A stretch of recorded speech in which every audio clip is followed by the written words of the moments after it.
Saya Dapat Rotua Magdalena Sinamo dari Universitas Terbuka UPBJJ Medan, Pokjar Simalungun kelas 1A. Di sini saya akan membawa materi ilmu pengetahuan sosial tentang posisi dan peran Indonesia dalam kerjasama di bidang ekonomi, politik, sosial, budaya, teknologi, dan pendidikan di lingkup ASEAN. Adapun tujuan pembelajarannya, siswa mampu mengidentifikasi posisi dan peranan Indonesia dalam lingkup ASEAN. Yang kedua, siswa mampu memahami bentuk kerjasama di bidang ekonomi, politik, sosial, budaya, teknologi, dan pendidikan dalam lingkup ASEAN. Peran Indonesia dalam ASEAN, yaitu penggagas lahirnya ASEAN. Kedua, meluncurkan gagasan pembentukan komunitas keamanan ASEAN. Ketiga, menjadi penengah konflik dan perang. Keempat, kerjasama produksi makanan. Kerjasama di bidang ekonomi bertujuan untuk meningkatkan kesejahteraan di negara-negara dengan meningkatkan perdagangan antar negara. Untuk mempermudah ekspor dan impor dalam konteks perdagangan bebas dengan mengurangi biaya masuk dan hambatan lainnya. Peran Indonesia dalam lingkup ASEAN di bidang ekonomi, yang pertama, mendukung terbentuknya ekonomi ASEAN MEA atau Masyarakat Ekonomi ASEAN. Kedua, ikut serta berperan dalam lumbung padi ASEAN. Tiga, sebagai tuan rumah KTT ASEAN.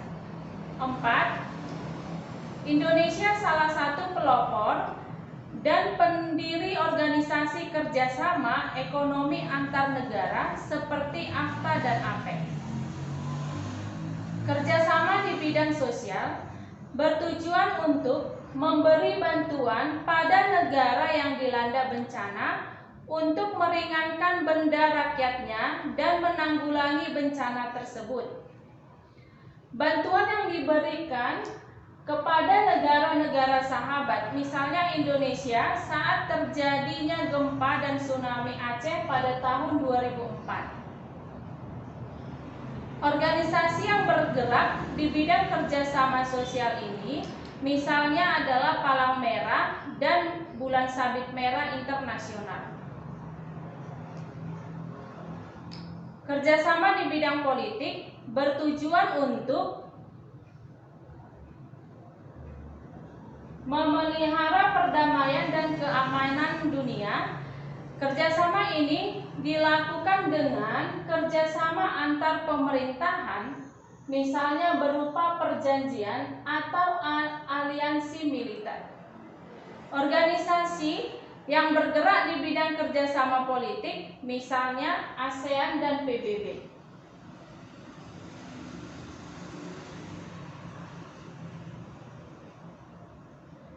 Kerjasama di bidang budaya bertujuan untuk merawat warisan budaya seperti bangunan kuno, literatur, dan karya seni.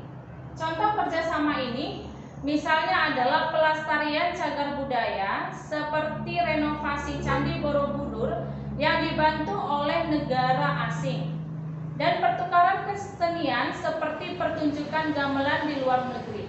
Organisasi yang bergerak di bidang kerjasama UNESCO.